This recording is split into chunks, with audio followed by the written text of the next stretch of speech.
Մարտուն Գրիգորյանը 2 ամսով կալանավորվել է։ Գրիգորյանը մեղադրվում է նախընտրական շրջանում բարեգործության արգելքը խախտելու համար։ Նա չի ընդունում մեղադրանքը եւ հրաժարվել է ցուցմունք տալ։ Գործը հարուցվել է մայիսին։ Իրավապահներն այդ ժամանակ խոզարկել էին Գրիգորյանի տունը, մեքենան եւ Բարգավաճ Հայաստան կուսակցության նախընտրական շտաբը, առգրավելով փաստաթղթեր եւ համակարգիչներ։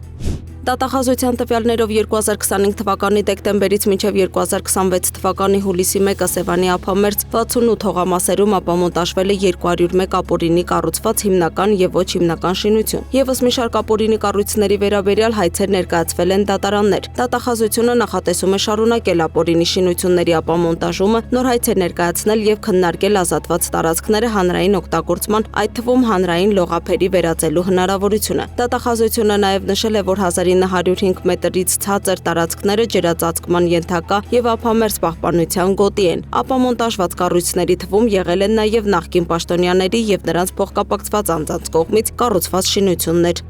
Մոտ 1.5 միլիարդ դրամի թմրամիջոցների ապօրինի տեղափոխման դեպք է բացահայտվել։ Իրավապահները հայտնաբերել են 34.8 կիլոգրամ ափիոն եւ 3 կիլոգրամ մարիխուանա։ Դեպքի առթիվ նախաձեռնվել է քրեական վարույթ։ Իրավապահները պարզում են թմրամիջոցների ձեռքբերման, տեղափոխման եւ իրացման հնարավոր շղթան, նաեւ դեպքին ներգրաված անձանց շրջանակը։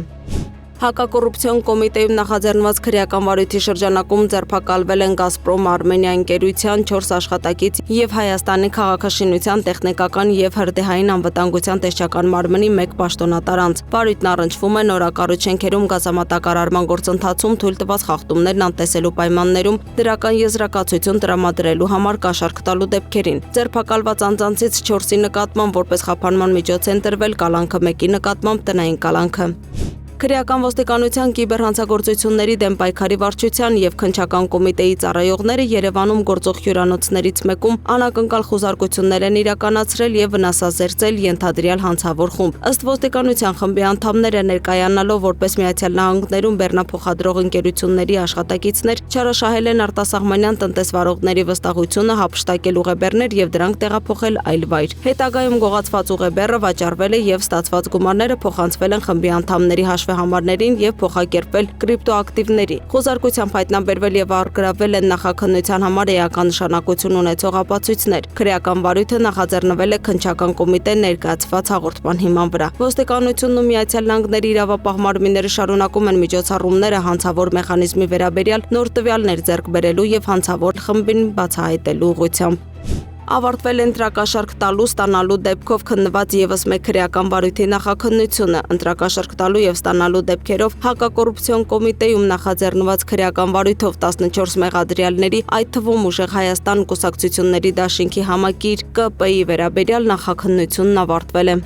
2026 թվականի առաջին կիսամյակում կայազորների զինվորական դատախազությունների քրեական վարույթներով եւ դատախազական ներգործության միջոցներով պետությանը, համայնքներին ու պետական եւ համայնքային մասնակցությամբ կազմակերպություններին պատճառված վնասից վերականգնվել է ընդհանուր 47 միլիոն 204 հազար դրամ։ Ծանր հանցագործություններով դատարան է հանձնվել 59 քրեական վարույթ, իսկ ծանր հանցագործություններով օրինական ուժի մեջ է մտել 38 մեղադրական դատավճիռ։ Առանձնապես ծանր հանցագործություններով դատարան է հանձնվել 3 վարույթ, իսկ օրինական ուժի մեջ է մտել 3 մեղադրական դատավճիռ։